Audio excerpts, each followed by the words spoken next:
राधे राधे आप सभी भक्तों को सफला एकादशी की आप सभी भक्तों को हार्दिक शुभकामनाएं। आज मैं आपको सफला एकादशी व्रत कथा सुनाने जा रही हूँ।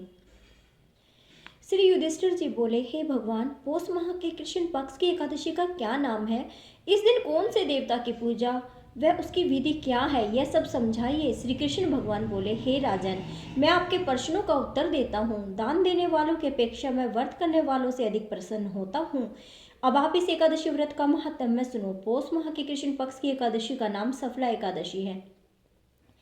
इस एकादशी के देवता नारायण है। इसका पूर्वोक्त विधि अनुसार व्रत करना चाहिए और नारायण जी की पूजा करनी चाहिए। जो मनुष्य एकादशी व्रत तथा मेरा पूजन करते हैं वे धन्य हैं। सफला नाम की एकादशी में मुझे ऋतु के अनुकूल फल अर्पण करे, अर्थात नारियल, नींबू, अनार, सुपारी आदि और धूप, दीप, पुष्प आदि से मेरी 16 प्रकार से पूजा करे।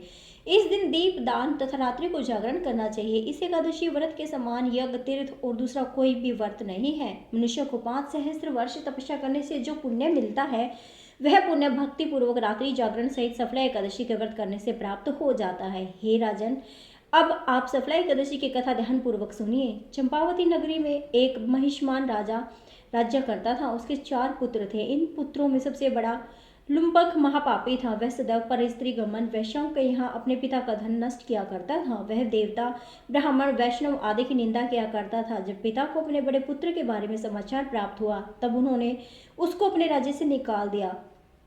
जब लुम्पक सबके द्वारा त्याग दिया गया तब वह विचारने लगा कि अब मैं क्या करूं, कहाँ जाऊं। अंत में वह दिन में वन में रहने लगा और रात को अपने पिता की नगरी में चोरी और अन्य कुकर्म करने लगा। जिस वन में वह रहता था वह भगवान को अत्यंत प्रिय था। उस वन में एक बहुत पुराना पीपल का वृक्ष सब देवताओं का क्रीड़ा स्थल था।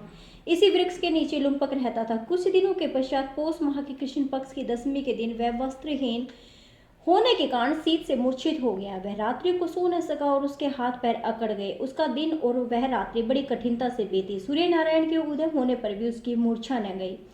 सफला एकादशी के मध्याह्न तक वह दुराचारी मूर्छित ही पड़ा रहा। जब सूर्य की गर्मी से उसे होश आया तो वह अपने स्थान से उठकर वन में भोजन की खोज में निकल पड़ा। उस दिन वह जीवों को मारने में असमर्थ था, इसलिए जमीन पर गिरे हुए फलों को लेकर पीपल के वृक्ष के नीचे आया। जब सूर्य भगवान अस्ताचल को प्रस्थान कर गए तब वह पीपल की जड़ के पास फलों को रखकर कहने लगा कि हे भगवान, इन फलों से आप तृप्त हो जाइए। ऐसा कहकर वह रोने लगा और रात्रि को उसे नींद न आई। इस महापापी के व्रत और रात्रि जागरण से भगवान जी अत्यंत प्रसन्न हो गए और उसे समस्त पाप नष्ट हो गए। प्रातः ही एक दिव्य घोड़ा अनेकों सुंदर वस्तुओं से सजा उसके सामने आकर खड़ा हो गया और आकाशवाणी हुई कि हे राजपुत्र, भगवान नारायण के प्रभाव से तेरे समस्त पाप नष्ट हो गए हैं। अब तू अपने पिता के पास जाकर राज्य प्राप्त कर। लुम्पक ने जब ऐसी आकाशवाणी सुनी तो वह अत्यंत प्रसन्न हुआ और बोला, हे भगवान, आपकी जय हो। ऐसा कहता हुआ वह सुंदर वस्त्रों को धारण कर अपने पिता के पास गया। उसने अपने पिता को संपूर्ण कथा कह सुनाई और पिता ने उसे अपना राज्यभार सौंपकर वन का रास्ता लिया।